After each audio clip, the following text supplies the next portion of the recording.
Hi everyone, it's Sue Plum here to share my latest scrapbooking process video with you. Today I'm sharing a layout that I created for Colour Blast using Colour Artist inks and colour paste for my background.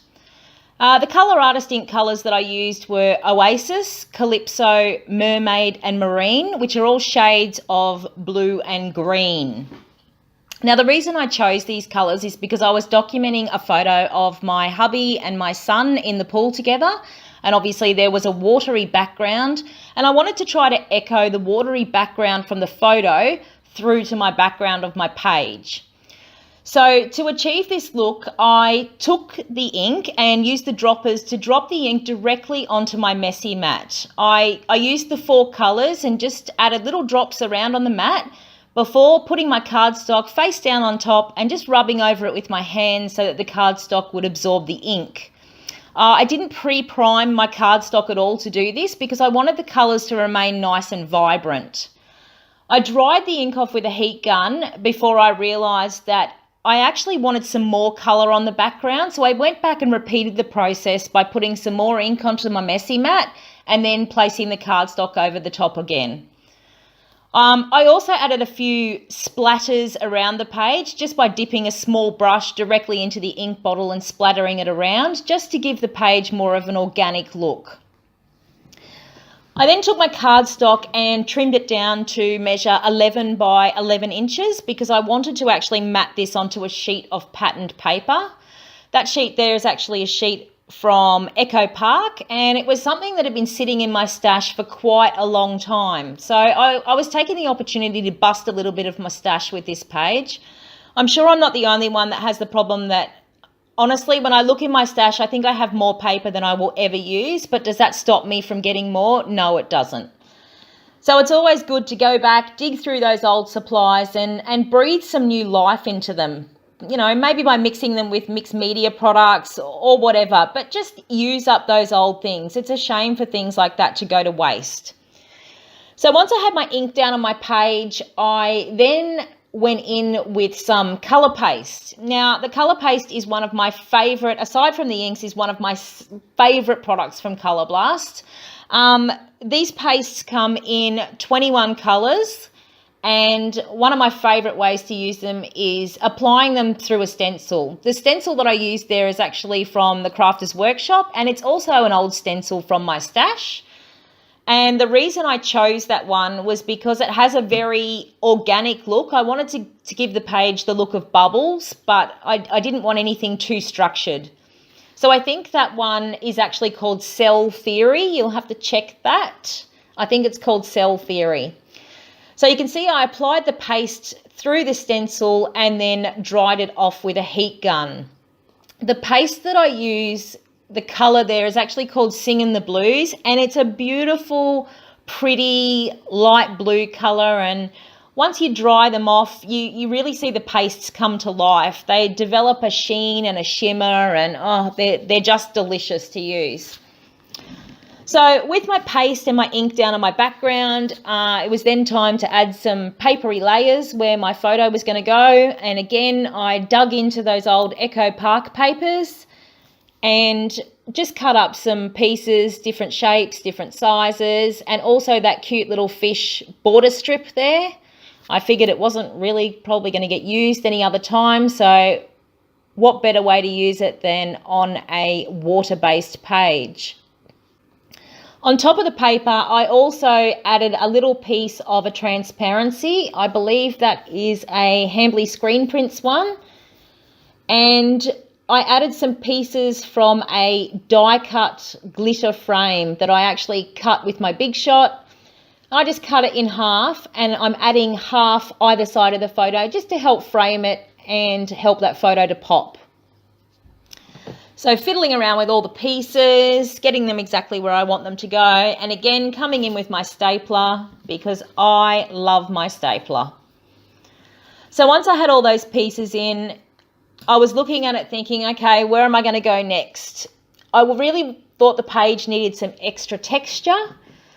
So I reached for my gauze stash, and you will see that I add gauze to a lot of my pages. It's one of my go-to products that I always add. It just adds some subtle texture and just gives the page something extra. So I popped the gauze in there into my layers behind my photo, again secured it with a staple, and now I'm just deciding what else my page is going to need. Oh, you can see I secured my photo on there with a bit of Helmer's glue.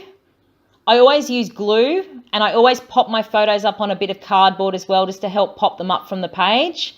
But on top of the gauze, you will find that tape just does not agree with the gauze. So you need to use a liquid adhesive, and the Helmer's 450 is my go-to. So for my embellishments, I dug into my Echo Park stash again, and I am using the coordinating sticker sheet there, which was, you know, summer themed and lots of fun little elements.